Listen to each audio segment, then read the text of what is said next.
Buenos días, chicos.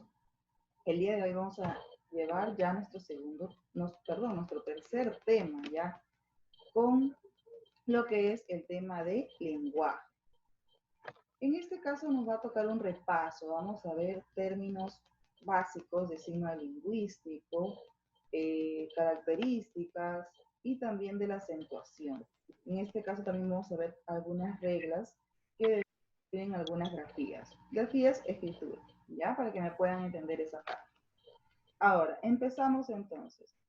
Si voy a hacer un repaso de ese tema es porque ya quizás años anteriores lo han llevado, lo han hecho en clase y simplemente es un recordatorio, ¿ya? Entonces, iniciamos. Este es un signo lingüístico, ¿ya? Procede de qué? De una palabra. La palabra que es el conjunto de letras, ¿ya? Letras, que expresa una idea. Eso se convierte en un signo lingüístico. Ahora, el signo lingüístico tiene elementos. ¿Quiénes van a ser? El significado y el significante, ¿ya? Entonces, el significado yo lo voy a representar como mi imagen. Por ejemplo, a Farid yo le digo un celular, ¿ya? Entonces él se va a imaginar, un celular puede ser Samsung, puede ser Huawei, puede ser LG, pero él va a tener esa imaginación, ¿ya? Del celular. Por ejemplo, Farid se imagina un celular Samsung, Kareli se imagina un celular Nokia, supongamos. Entonces, es la imaginación que yo le doy a la palabra que me dan. Ahora, el significante que es entonces mismo es prácticamente lo acústico, es decir, el sonido. A ver, en este ejemplo tenemos gato. Tenemos G, A, T, O. Juntando esas letras, yo voy a pronunciar gato, ¿sí o no? Entonces, para poder relacionar, como les digo siempre, hay que acostumbrar a nuestro cerebro a relacionar, nada más. Significado, imagen. Significante, letra. O en este caso, la pronunciación. La forma acústica, sonido, fono. ¿Ya? Entonces, quedando claro ese temita, vamos a proseguir con las características. En sí hay 5 características. Ya tenemos arbitrariedad. Dice, cuando se dice que el signo lingüístico es arbitrario, esto quiere decir que la relación entre el significante, ¿qué dije que era el significante? La letra, ¿no? Lo pronunciado, y el significado, la imagen, no es establecida por nosotros mismos, sino que se trata de una idea entre un acuerdo de la sociedad lingüística. Es por ello que las cosas tienen un nombre distinto en cada lengua. Por ejemplo, ahorita que ustedes están llevando el curso de inglés, ya vamos a suponer ya broom. Si no estoy mal en la pronunciación, es broom, ¿no? Dos O se pronuncia como la U, pero no voy a decir broom, sino broom, ¿no? Broom, eso ya lo saben de inglés. Francés, balai. Alemán, besen, ¿no? O besen. Italiano, scopa. Portugués, basura. Es decir, es una palabra nada más, pero en cada país se pronuncia de forma diferente. Es por eso que dice que es arbitrario. ¿Por qué? Porque el significado va a variar ya en cada lugar.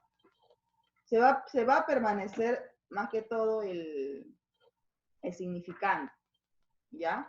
Entonces, vamos a continuar acá.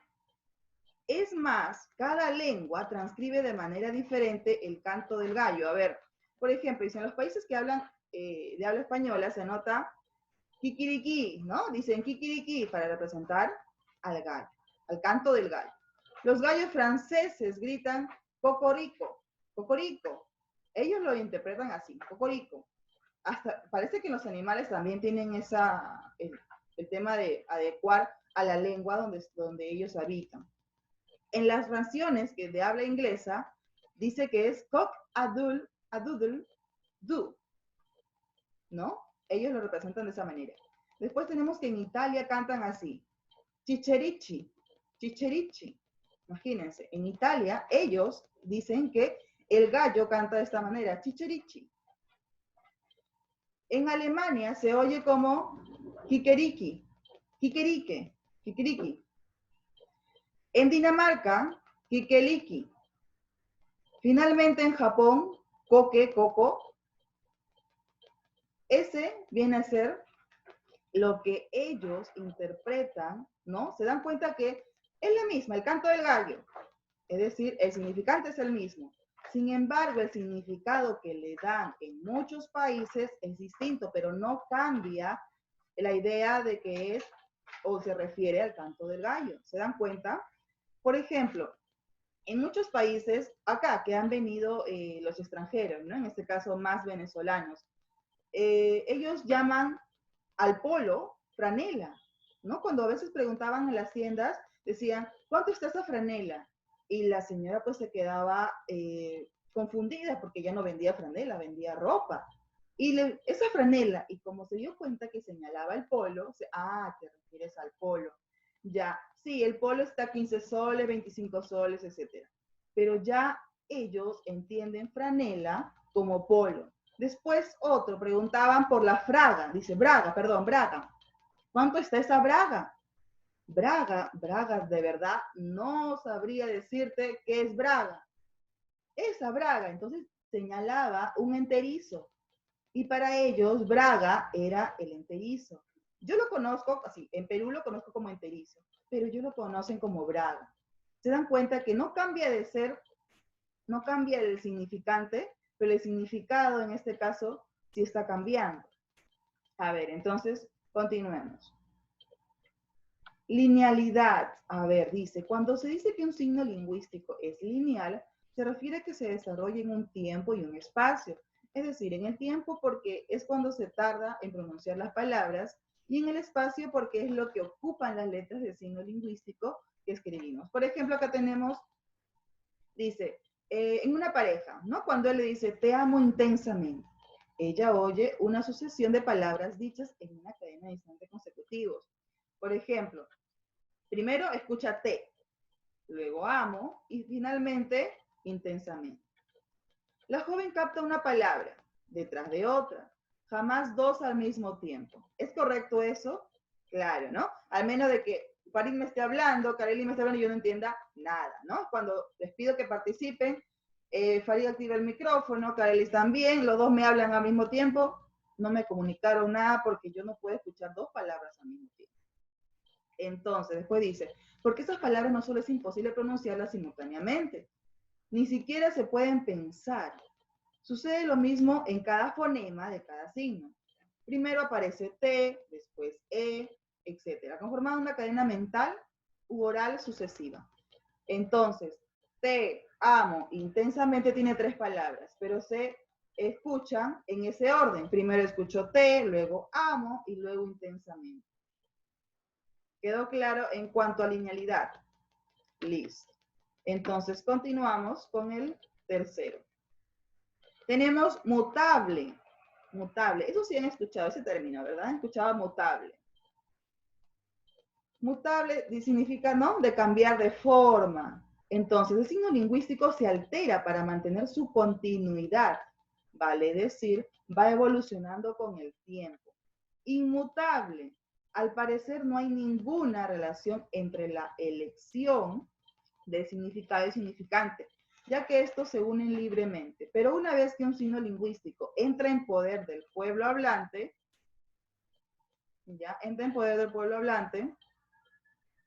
no puede modificarlo de forma repentina. A ver, vamos a dar un ejemplo del mutable. Tenemos acá del origen latino, ¿ya? La palabra hecho del español actual.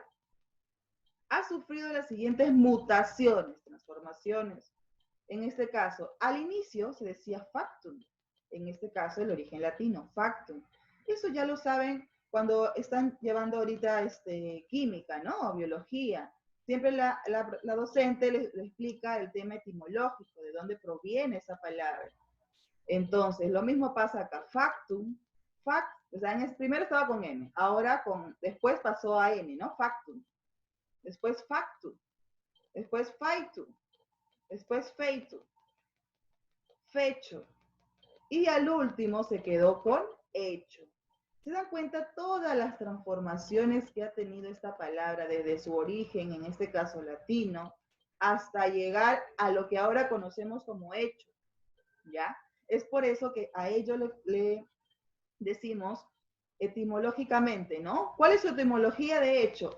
Voy a buscar sus orígenes. Cada palabra tiene un origen. Por ejemplo, el restaurante, ¿no? Restaurante también tiene su origen. Por ejemplo, la palabra restaurante, ¿no? Dice que anteriormente, ya, un señor quería preparar un caldo, ya, para restaurar las energías. Entonces, él llamaba caldo de restaurante, ¿ya? De restaurar. Entonces, restaurar le quedaba a la gente en la memoria. Entonces decían, vamos al restaurante. Y aún se sigue pronunciando restaurante, ¿no? Vamos al restaurante. No decimos vamos al patio de comida, no decimos vamos al campestre o algo. Vamos al restaurante.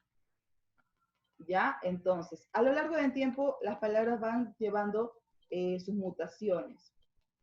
Aunque otras ya son inmutables, es decir, desde un inicio se han pronunciado así y hasta el momento quedan en el tiempo así. Hace 1000 años, hace 2000 años se había pronunciado así y continuamos pronunciándolo. Ahora, tenemos doble articulación.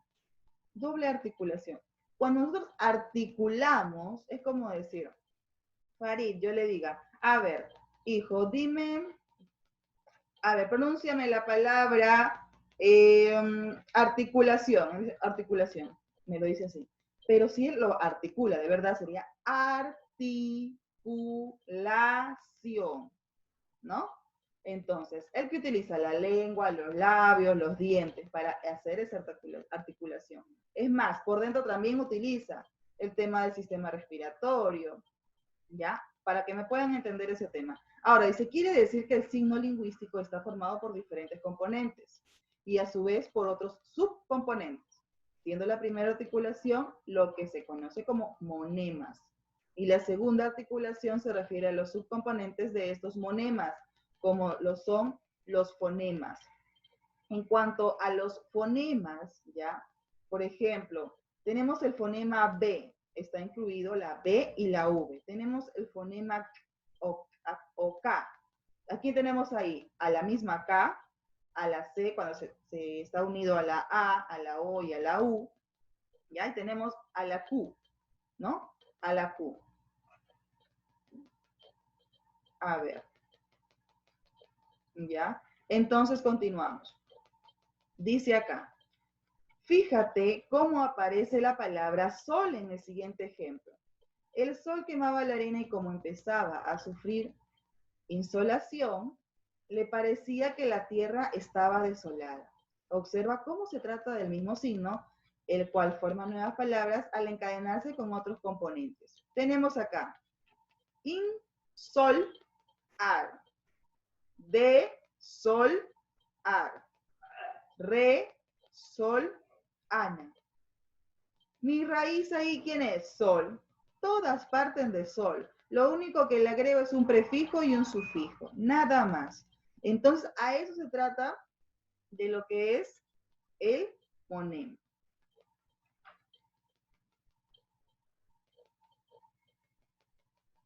Ahora, para ver el uso de las grafías, chicos, hay que acordarnos algo. Siempre cambiar la palabra al verbo, para yo acordarme esta regla, ¿ya? Entonces, inicio.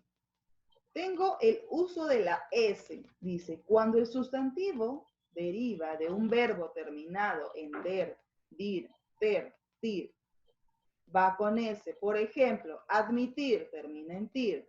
Si yo quiero decir admisión, que viene en este caso del verbo admitir, sería con S. ¿Por qué? Porque termina en tir. Con la C, cuando el sustantivo deriva de un verbo terminado en ar. Y en muchos otros casos. Pero en este caso tengo la palabra elaboración. ¿Cuál es su verbo? Elaborar. Cuando el sustantivo deriva de una palabra que presenta la secuencia CT. Acá yo tengo dirección, es decir, va con doble C. Pero ¿de dónde viene dirección? De directo, de director, ¿no? Puede ser de ahí. Pero director, a ver, la C y la T van juntas. Por ende, entonces voy a escribir dirección con doble C. No me vayan a escribir dirección y sion me lo escriban con S. No, es con doble C. Cumpliendo la regla de aquí. X. ¿Cuándo se escribirá con X, Miss? Cuando el sustantivo deriva de una palabra que ya presenta una X o tiene una J. Por ejemplo, crucifijo, crucifixión. Crucifijo tenía una J. Cuando yo le quiero decir crucifixión, ¿ya? Cambiaría esta J por una X. Crucifixión. No va con doble C, ojo, ¿ah? Suena igual, pero no. Es con una X. Vayamos a ver los ejemplos acá. Comprender termina en der, por eso es comprensión con S. Decidir termina en dir, por eso es decisión con S. Deci queda igual, ¿no? Deci igual queda. Pero sion, por terminar en dir, le coloco una S. Ahora, después tengo someter, termina en ter. Y sería sumisión, pero con S. ¿Ya? Después tengo ampliar. Ampliar termina en ar. Por ende, su palabra, que yo la voy a transformar, va a ser ampliación. Después tengo poblar, termina en ar. Sería población, pero con C. Después tengo que perfecto. Si me doy cuenta, aquí está. Perfecto, acá está la CT, la que la Miss dijo en las reglas. Así se cumple. Perfecto, CT. Entonces, yo quiero decir, esto está a la perfección. Perfección va con doble C porque viene de perfecto. Ahora, electo, elector, elección.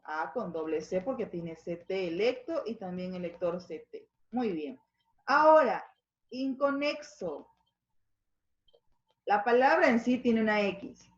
Al yo querer decir, hágame una conexión, señor. Listo. Conexión con X. Porque tiene ya su X en la palabra.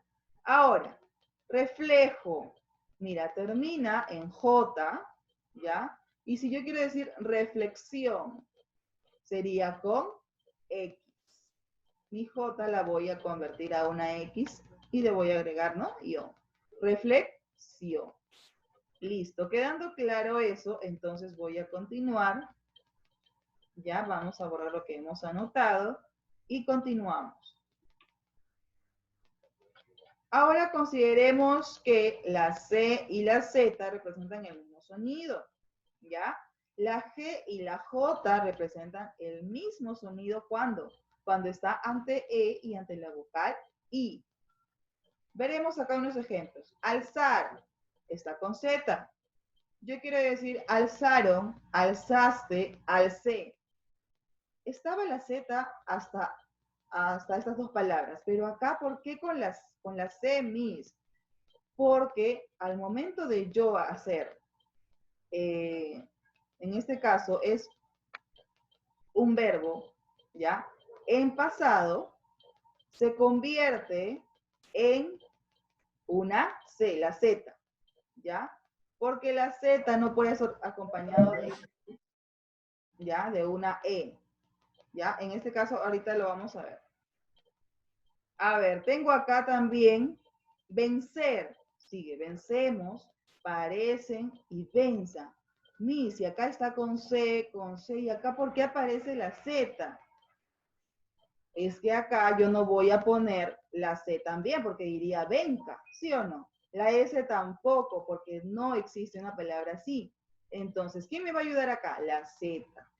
Parecer, parezco. Mira, acá está la Z, entra a tallar acá. Parezco. Después parecen. Y parecía. Hacer, hice, hacía, hizo. ¿No? Hizo. Está en pasado. Entonces utilizo la Z. Me voy a dar cuenta que la Z y la C se pronuncian casi igual cuando está acompañada de ¿quién? De la E y de la I. ¿Ya? Lo mismo va a pasar cuando están acompañados de la A y de la O.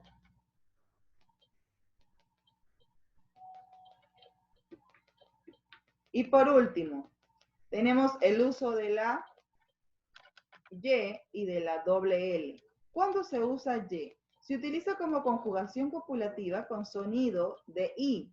Por ejemplo, Naomi y Carelis. Entonces agrego esta. En este caso sonaría como la Y, ¿no? Pero ahora la están llamando Y. Se escribe y cuando tienen sonido vocálico de I y va al final de la palabra sin acento. Por ejemplo, voy, convoy, estoy, magüey. Suena como una I, claro, pero no va a ser tildada, porque la estamos considerando como una consonante. Sin embargo, al momento de acompañar a estas palabras, va a sonar parecida a nuestra vocal I. Buey, convoy, estoy, magüey. Se escribe con y los plurales de las palabras terminadas en Y o en Y también. Por ejemplo, cayeron, ¿no? A ver, uso de la doble L. Tenemos acá. Se escriben con doble L ¿cuándo? Cuando las palabras terminadas en illo, illa, ejemplo, tornillo, bordillo, rodilla, carretilla. Después, las palabras que empiezan con por, fa, fo y fu. Ejemplo, fallar, fallecer, folleto, follón, fuelle, fullero. Se escribe también con doble L en la terminación ella o ello. Huella, camello, estrella. Quedando todo claro, vamos a continuar con el libro. Esta es la tarea, ¿ya? Esta es la tarea del libro. Simplemente es colocar la grafía. Ahora sí, dejo de compartir y me voy a mi libro. A ver, ¿alguien más que haya? Bien. El signo lingüístico posee las siguientes características. A ver, alguna que recuerden que hayamos mencionado.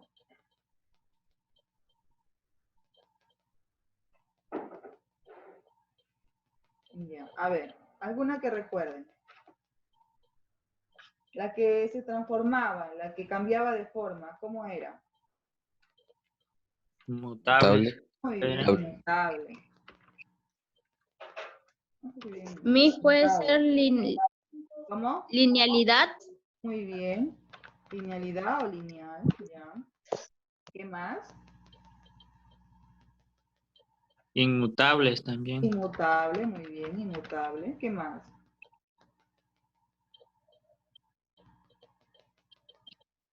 ¿Qué más? Doble articulado, creo que. Sí, Doble articulación. Muy bien, doble articulación. Ya, listo. ¿Qué más?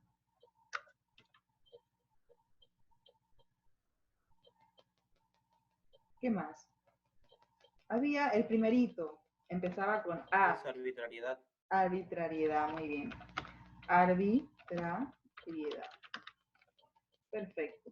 A ver, 2. La primera articulación del signo lingüístico está representada por... Habían fonemas y habían monemas. ¿Cuál era el primero que se presentaba?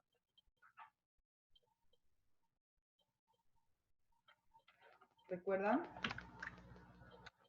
Eran los fonemas. ¿Cómo dijo? Los monemas. La primera articulación del signo lingüístico está representada por monemas. La arbitrariedad del signo favorece la ¿qué?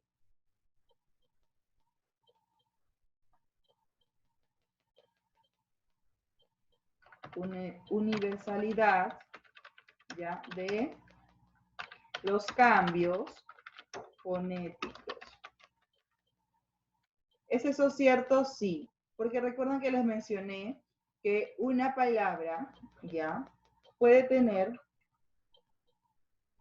diferente escritura, ¿ya? Pero no va a cambiar el significado. Siempre va a ser el mismo. Si yo quiero decir mesa, yo en español lo digo mesa, pero en inglés es table, si no me equivoco, table. ¿Ya? Entonces, 4. La mutabilidad, ¿ya? ¿Motiva qué? A ver, ¿qué motiva? ¿Qué creen? Si la mutabilidad es la transformación, el cambio de forma, ¿qué podría motivar? ¿Qué creen que podría motivar?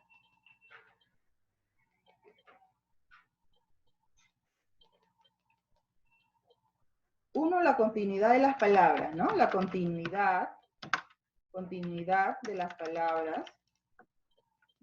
palabras. ¿Qué más podría motivar? ¿No? Porque va transformándose, sí, pero no va cambiando casi el significado, ¿no? Inicia desde un origen latino, se va mutando hasta que yo lo conozco de esta forma. Quizás más adelante vayan a mutarlo más y lo conozcamos de otra manera. A ver, después, ¿qué más podría ser? La evolución de la palabra a través del tiempo. La evolución de la palabra a través del tiempo. Listo. A ver. Ahora, 5. Son características del lenguaje. A ver, ¿cómo creen que ustedes han adoptado esa manera de hablar? Porque obviamente, ustedes no llevan, así como en Estados Unidos o otros países, llevan el español, ¿no? Ellos aprenden el español. Nosotros acá aprendemos el inglés. ¿Por qué aprendemos el inglés? Porque obviamente en casa mamá no habla inglés, papá no habla inglés, ¿no? Entonces lo vamos a aprender. Pero ¿cuál es la lengua, ya, con la que nosotros nacemos? Prácticamente, porque desde que estamos dentro de mamá, la escuchamos, ¿no? La escuchamos, entonces ya eso se nos va quedando. Ahora, por eso que el lenguaje se dice que es innato. Es innato. Ahora, ¿qué más se dice? ¿Qué más podríamos decir del lenguaje? ¿Solamente lo hablamos en Perú? ¿O lo hablan en otros países? El Es lenguaje habla variado. en general. ¿Cómo? Es variado. Me refiero al lenguaje. ¿Cómo lo Universal. utilizamos? ¿Solamente acá en Perú? ¿Los demás no hablan? ¿Los demás países no hablan? Es universal. Muy bien, es universal. Es universal. Uy, no estoy aquí. Universal. Listo. A ver, ahora, después tenemos que el lenguaje tiene varias formas. Y para yo decir eso, ¿cómo podría colocar acá? Para yo decir que el lenguaje tiene varias formas. Por ejemplo, yo digo uniforme, ya, es de una sola forma. ¿Cómo podría yo decir para varias formas?